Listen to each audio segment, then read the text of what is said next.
निधि से लेकर हर घर नल, ये आपके उद्योग और रोजगार के अवसर पैदा करने वाले ही हैं। अगर आपने अर्थशास्त्र का सिद्धांत पढ़ा होगा तो जहां इंफ्रास्ट्रक्चर अच्छा होता है वहां 3.5% की इकोनॉमिक ग्रोथ अपने आप बढ़ जाती है, नंबर 1। और नंबर 2 कि जहां पर आपने देखा होगा कि पहली बार आज़ादी के बाद एक नई राष्ट्रीय शिक्षा नीति बनी है। और राष्ट्रीय शिक्षा नीति बनने के बाद मोदी जी के शासनकाल में आपने देखा होगा जितने विश्वविद्यालय, IIM, IIT, IIM के साथ में ये जो आपके एम्स आज़ादी के बाद बने होंगे उससे 3 गुना इन 5 सालों की सरकार जो आपकी मोदी 2 था उसमें बनकर तैयार हुए हैं। तो इसलिए हम शिक्षा पर भी ध्यान दे रहे हैं। आयुष्मान कार्ड ऐसा स्वास्थ्य का कवच 5 लाख का देकर हम स्वास्थ्य पर भी दे रहे हैं। किसानों की आमदनी बढ़ाने के लिए हम उनको लोन भी दे रहे हैं, किसान सम्मान निधि भी दे रहे हैं, यूरिया खाद भी उपलब्ध करा रहे हैं, हम बिजली भी दे रहे हैं। अब हम उनको फ्री में जो है वो सोलर पैनल के माध्यम से 300 यूनिट तक का पूरे देश में फ्री बिजली भी देने जा रहे हैं। और हर तरफ हम सड़क, बिजली, पानी, शिक्षा और स्वास्थ्य, ये जो 5 प्रमुख चीज़ें हैं इनमें बीजेपी सरकार ने जितना बेहतर काम किया है। आप देखते होंगे स्वच्छता अभियान के कारण तमाम बड़ी बड़ी बीमारियां अपने आप में ठीक हो गई।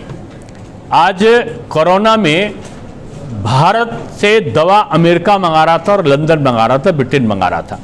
120 देशों को कोरोना वैक्सीन भारत भेज रहा था। हिंदुस्तान में अब हिंदू और मुसलमान में मतभेद नहीं है। उत्तर प्रदेश में जो हमारे 75 जिले थे वहां 65 जिलों में कर्फ्यू लगता था हिंदू मुस्लिम के दंगे में। आज 7 साल हो गया, एक छोटा सा भी कहा सुनी का कहीं नहीं हुआ। मकान मिला तो हिंदू को भी मिला, मुस्लिम को भी मिला। राशन मिला तो हिंदू को भी मिला, मुस्लिम को भी मिला।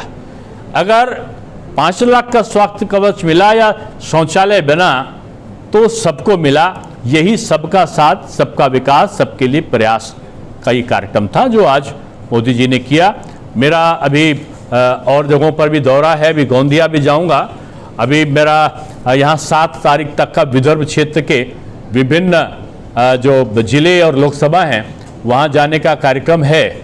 अभी पूरा महाराष्ट्र में हम लोगों ने जो मुंबई क्षेत्र है, अगल बगल का जो अन्य क्षेत्र हैं उनकी लोकसभा की कार्यवृत्त को भी हम लोगों ने पूरा किया है। और विदर्भ क्षेत्र के बाद मेरा जो प्रवास होगा वो पुणे संभाग की तरफ होगा। तो मैं आज कह सकता हूं कि यहाँ आकर मैं यहाँ की चुनाव तैयारियों से अत्यंत प्रफुल्लित हूँ, उत्साहित हूँ। मैं बधाई दूंगा अपने अध्यक्ष को, बड़े अच्छी तरीके से इन्होंने गठन किया है।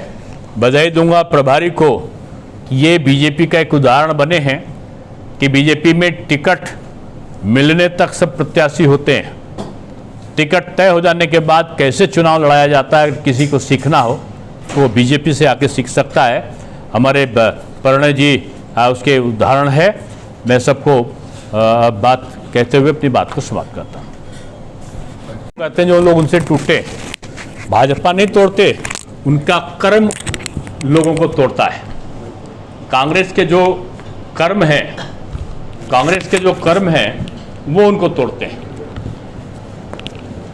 सर, अपने राष्ट्रीय स्तर के मुद्दों की बात की, फिर बाद में बताया कि बगल के जिले में इंफ्रास्ट्रक्चर जब पैदा हुआ तो उससे रोजगार बढ़ेंगे। यहाँ पे ऐसे कौन से मुद्दे हैं, कौन सी उपलब्धियाँ हैं जिसको लेकर भंडारा दुनिया में अभी तो मैंने बोला कि आपका सड़क का इंफ्रास्ट्रक्चर, आपका हर घर नल का प्रयोजन, बिजली का प्रयोजन, जो आपका बिजली का है, सोलर पंप का है, किसान निधि का है, आवास का है, आपके शौचालय का है, आपका स्वास्थ्य कवच का है, सब तो बताया है आपका। भंडारे में कई गांव में कई और रेलवे स्टेशन का हो रहा। देखो ये प्रक्रिया भाजपा ने शुरू कर दी है, कहीं पहुंच गया है, कहीं पहुंचने वाला है, लेकिन कार्य योजना का पैसा तो भाजपा ने पास ही कर दिया है।